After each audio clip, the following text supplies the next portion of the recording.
बिस्मिल्लाहिर्रहमानिर्रहीम। मेरा नाम तफसीर अहमद है और मुझे बात करनी है नेचुरल लैंग्वेज प्रोसेसिंग पर, जो आर्टिफिशियल इंटेलिजेंस की एक ब्रांच है। नेचुरल लैंग्वेज प्रोसेसिंग क्या है? नाम से जाहिर है कि it is processing of natural language. और जब हम प्रोसेसिंग की बात करते हैं कंप्यूटर साइंस में, तो इसका मतलब होता है कंप्यूटर के ज़रिए या कंप्यूटेशनल मेथड्स के ज़रिए प्रोसेस करना।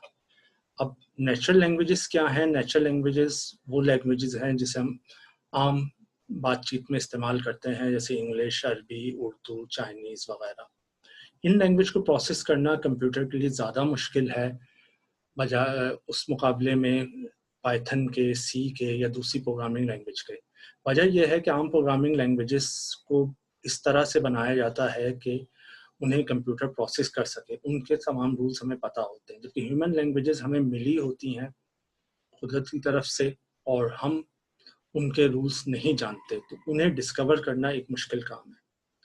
नेचुरल लैंग्वेज प्रोसेसिंग क्या है, एक और पर्सपेक्टिव से देखें तो क्योंकि नेचुरल लैंग्वेज प्रोसेसिंग में मुख्तलिफ लोग काम कर रहे हैं जो मुख्तलिफ बैकग्राउंड से आए हैं और उनके ऑब्जेक्टिव्स मुख्तलिफ हैं, इसलिए हर एक इसकी मुख्तलिफ डेफिनेशन बता सकता है। अंधों और हाथी वाली मिसाल आपने सुनी होगी कि चंद अंधों को एक हाथी मिला, तो जिस अंधे ने हाथी के जिस हिस्से को देखा, उसको छुआ, उसने हाथी को उसी तरह से डिस्क्राइब किया। जिसके हाथ में उसका पाँव आया, उसने कहा ये सुतून की तरह है। जिसके हाथ में उसका पेट आया, उसने कहा ये दीवार की तरह है। जिसके हाथ में उसकी दुम आई, उसने कहा ये सांप की तरह है। तो इसी तरह से कुछ लोगों के लिए एनएलपी एक कंप्यूटेशनल ग्रामर वाले वाला सब्जेक्ट है, कुछ लोगों के लिए टेक्स्ट माइनिंग है, कुछ लोगों के लिए इंफॉर्मेशन रिट्रीवल है और कुछ लोगों के लिए मशीन ट्रांसलेशन है। अब एनएलपी के बारे में जानने के से पहले ज़्यादा ज़रूरी यह है कि हम देख लें कि इसकी एप्लीकेशंस क्या है, हमारी आम जिंदगी में ये कहाँ कहाँ इस्तेमाल हो रही है। तो मशीन ट्रांसलेशन इसकी पहली बड़ी एप्लीकेशन है। आप उर्दू में Sindhi, Hindi, Chinese, Arabic, English, German में कोई टेक्स्ट लिखें और उसे किसी और ज़बान में ट्रांसलेट करवा सकते हैं। गूगल ट्रांसलेट बहुत अच्छा चल रहा है, फेसबुक ट्रांसलेट बहुत अच्छा चल रहा है और कई ट्रांसलेशन सिस्टम्स हैं जो आपको अच्छी परफॉर्मेंस देते हैं। दूसरी एप्लीकेशन इसकी क्वेश्चन आंसरिंग सिस्टम है। क्वेश्चन आंसरिंग सिस्टम ऐसे सिस्टम है जिससे आप कंप्यूटर से एक सवाल पूछें और उसका जवाब लेकर आए। इसकी सबसे अच्छी मिसाल IBM वॉटसन है, जो IBM का बनाया हुआ एक सिस्टम है। इस सिस्टम ने एक क्विज शो में हिस्सा लिया जिसका नाम है जुपर्डी। जुपर्डी में इसका मुकाबला हुआ पिछले 2 सीजन्स के चैंपियन से, और 2 सीजन्स के चैंपियन और इसके मुकाबले में आप देख लें कि 3 लाख डॉलर पहले एक ने जीते, 2 लाख डॉलर दूसरे ने जीते, जबकि इसने 10 लाख डॉलर जीते। तो इसकी परफॉर्मेंस इंसान, और वो भी चैंपियन इंसान से, तकरीबन 3 गुना ज़्यादा थी। इसी तरह से अच्छा, ये एक बहुत बड़ा सिस्टम था और बहुत ज़्यादा कंप्यूटर्स लेके बहुत ज़्यादा पावर्स इस्तेमाल करता था, लेकिन यही फैसिलिटी आपकी मोबाइल फ़ोन में मौजूद है। ओके गूगल की बात करें, एप्पल के अंदर सिरी मौजूद है, माइक्रोसॉफ्ट ने अपना कोर्टाना रिलीज़ किया है और अमेज़ॉन ने एलेक्सा रिलीज़ किया है। इन चारों सिस्टम से आप सवाल पूछ सकते हैं कि पाकिस्तान का वज़ीर आज़म कौन है, तो करीब तरीन पिज़्ज़ा शॉप कहाँ है, करीब तरीन बस स्टॉप कहाँ है, और ये आपको जवाब देंगे। इसके बाद एक और एप्लीकेशन है टेक्स्ट माइनिंग की, और क्योंकि ये बहुत इंपॉर्टेंट एप्लीकेशन है, इसलिए बड़े बड़े क्लाउड जाइंट्स जैसे Amazon web services, Google cloud, IBM Watson, Azure, इन सब ने टेक्स्ट माइनिंग की लाइब्रेरीज दी हुई हैं। जैसे इसमें आप देखें, एक टेक्स्ट है और उस टेक्स्ट के मुतालिक sentiment analysis, emotion analysis, keywords कौन से हैं, एंटिटीज क्या हैं, ये सारी इंफॉर्मेशन ये लाइब्रेरी आपको दे देगी।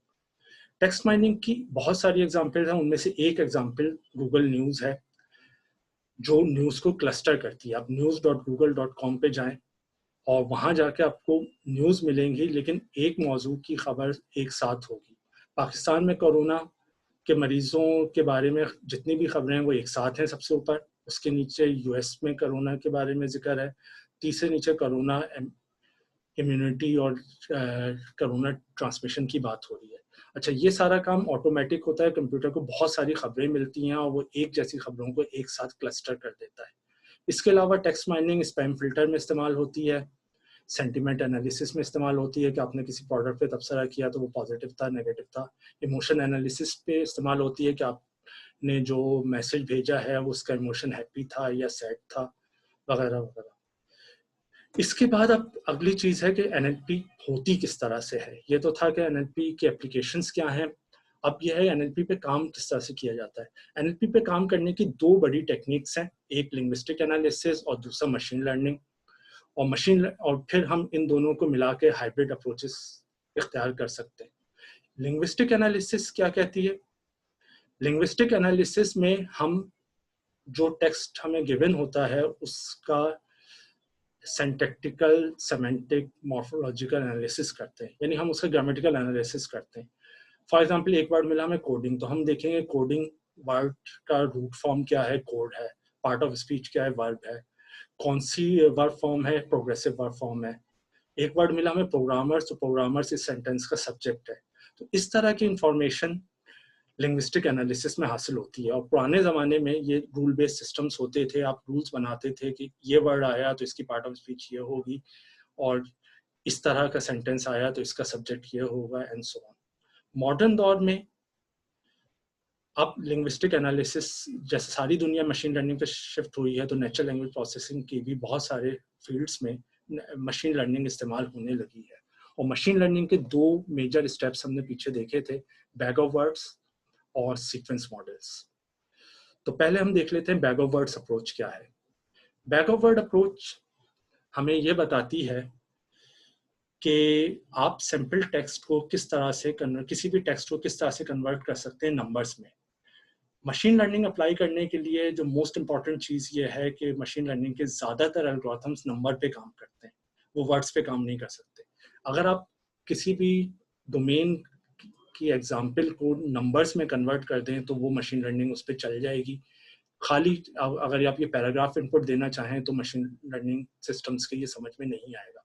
तो पहला टास्क ये है कि आपके पास एक टेक्स्ट मौजूद है, उससे नंबर्स में कन्वर्ट करें, जिसे हम फीचर वेक्टर कहते हैं। तो सबसे सादा तरीका यह है कि आप उसे गिन लें।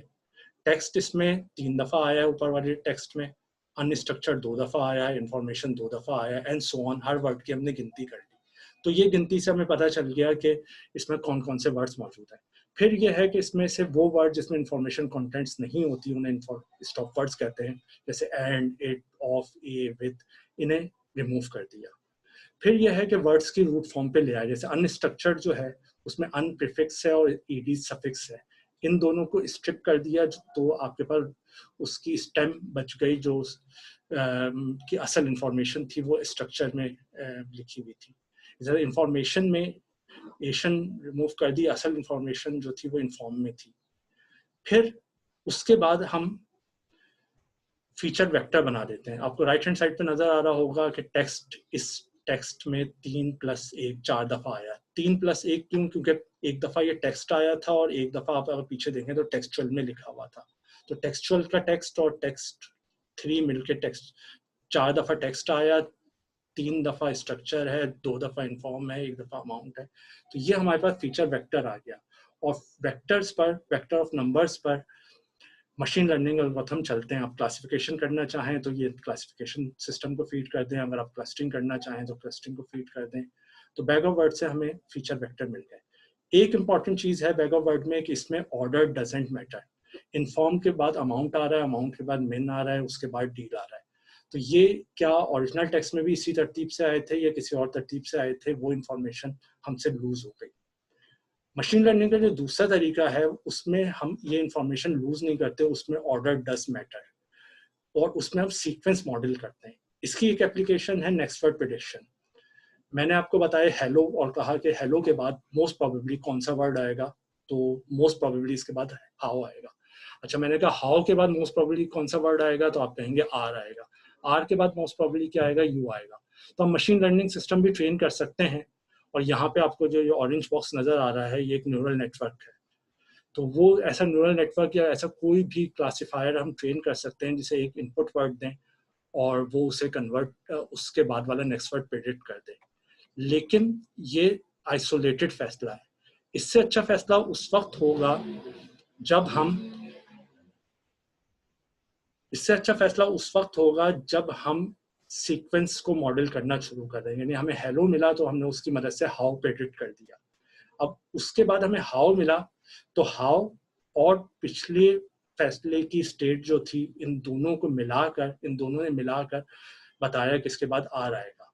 फिर हमें जब आर मिला तो आर और पिछले 2 वर्ड्स का जो रिजल्ट है उन दोनों को मिलाकर ये फैसला हुआ कि यू प्रेडिक्ट होगा। तो ये पूरा सीक्वेंस फैसला करता है, सीक्वेंस ऑफ वर्ड्स फैसला करते हैं कि आपके पास करंट स्टेट में क्या आउटपुट होगा। तो यहाँ पे सीक्वेंस मॉडल होते हैं। ये डीप लर्निंग के एक एग्जांपल है जिसे रिकरेंट न्यूरल नेटवर्क्स कहते हैं।